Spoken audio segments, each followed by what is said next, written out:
Vamos a introducir conceptos fundamentales, incluida información básica sobre las emisiones de efecto invernadero, el sistema energético y la transición energética. En esta lección exploramos el estado actual del mundo, cómo las emisiones de gases de efecto invernadero han llegado a donde se encuentran en este momento.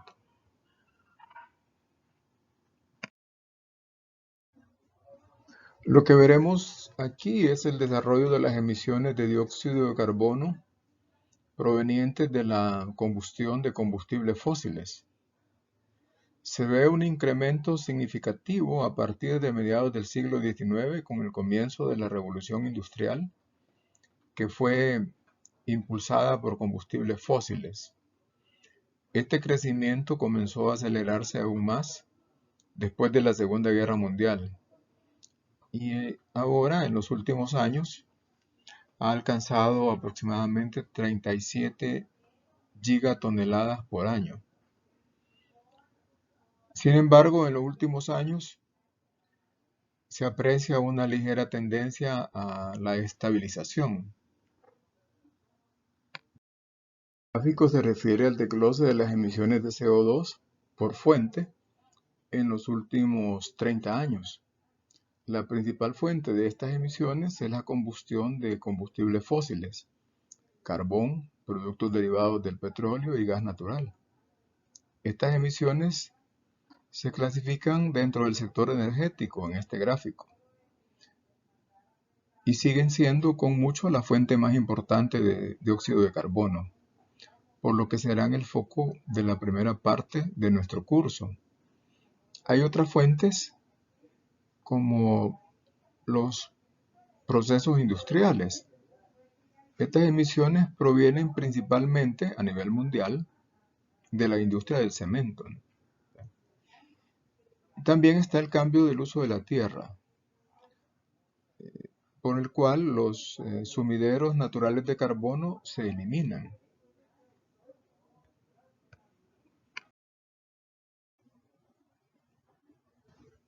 La forma más importante de cambio de uso de la tierra es la deforestación, algo pues que ha ocurrido dramáticamente en las últimas décadas. Las emisiones de gases de efecto invernadero relacionadas con la energía se distribuyen de manera desigual en todo el mundo. Lo que vemos en esta imagen es cuánto contribuyen los países industrializados. Aquí, digamos, denotados como OECD, que son las siglas para la Organización para el Desarrollo Económico. ¿Ya? Y los países en desarrollo que no pertenecen pues, a la OECD, son las siglas en inglés, OCDE en español. Entonces podemos ver pues, que a lo largo de la historia, la contribución de los países industrializados, aquí digamos incluidos en OECD, han dominado las emisiones relacionadas con la energía, ¿no? Esto incluye a Europa, América del Norte, Japón y Australia, ¿no? Pero tan recientemente, hasta hace 30 años, en 1990, estos países industrializados eran responsables de más de la mitad de las emisiones globales. En los últimos años, sin embargo, esto ha cambiado, ya que la contribución de los países en desarrollo ha crecido, ¿no? Este desarrollo creciente no debe de ocultar el hecho de que todavía existe una gran desigualdad en las emisiones de CO2.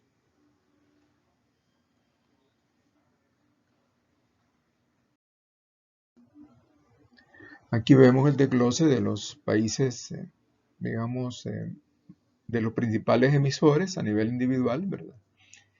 Y bueno, hasta hace unos 20 años, eh, menos quizás, Estados Unidos era el mayor emisor en términos absolutos, ¿no?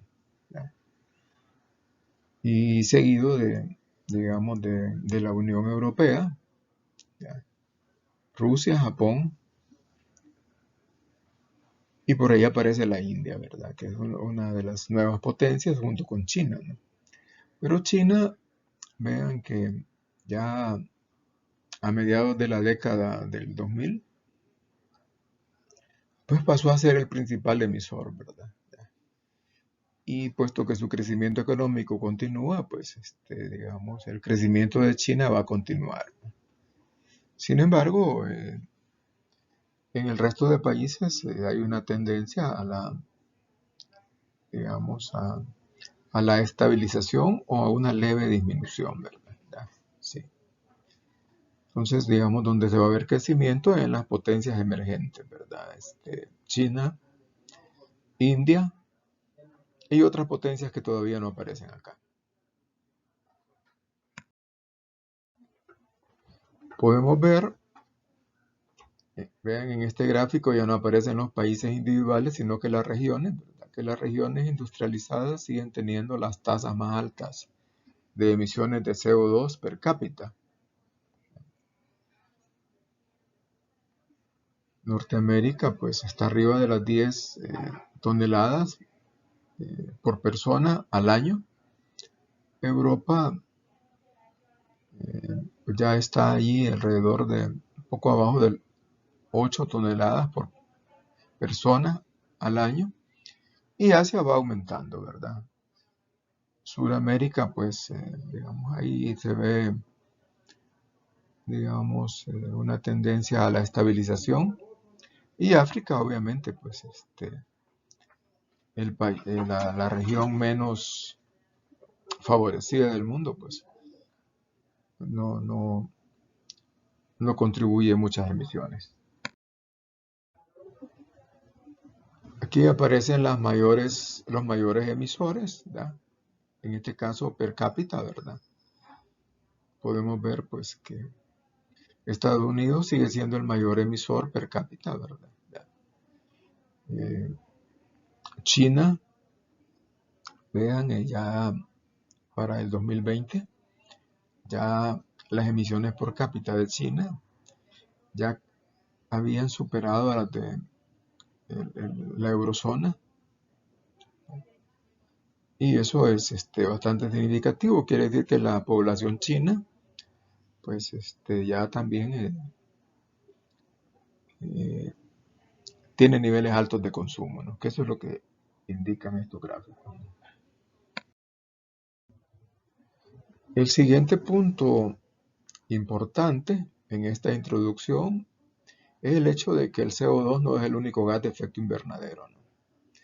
Existen otros. El segundo gas de efecto invernadero más importante es el metano. ¿Cómo se ve en esta imagen? Se convierte en unidades equivalentes de CO2 para facilitar la comparación. Más adelante en el curso discutiremos cómo se realiza esta conversión. Otro gas de efecto importante es el óxido nitroso. Se puede ver que su contribución es significativa.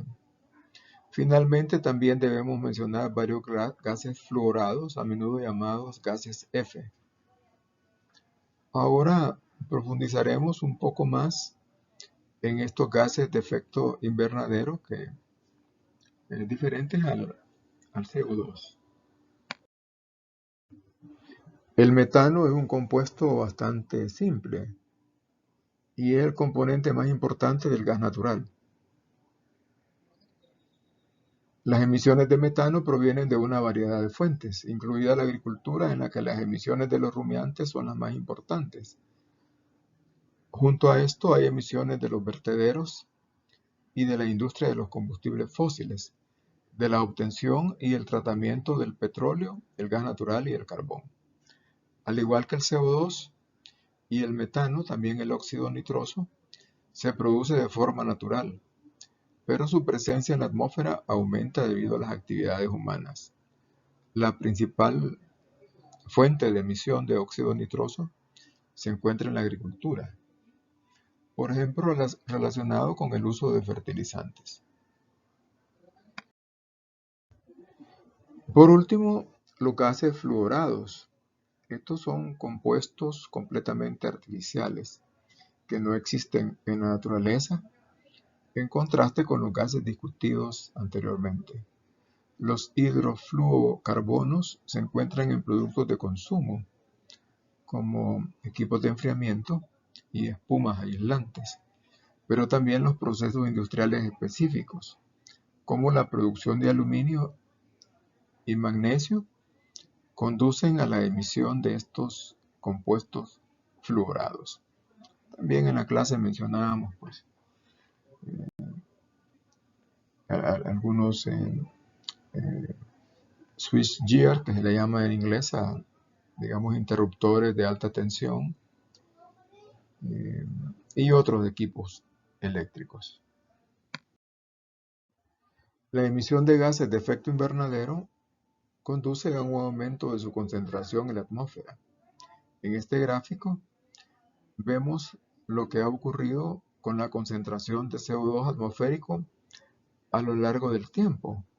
Vemos que en comparación con los niveles preindustriales, hace 2 siglos, la concentración de CO2 ha aumentado en un 50% y ahora se acerca a las 420 partes por millón. Esto significa que por cada millón de moléculas en la atmósfera hay 420 moléculas de CO2.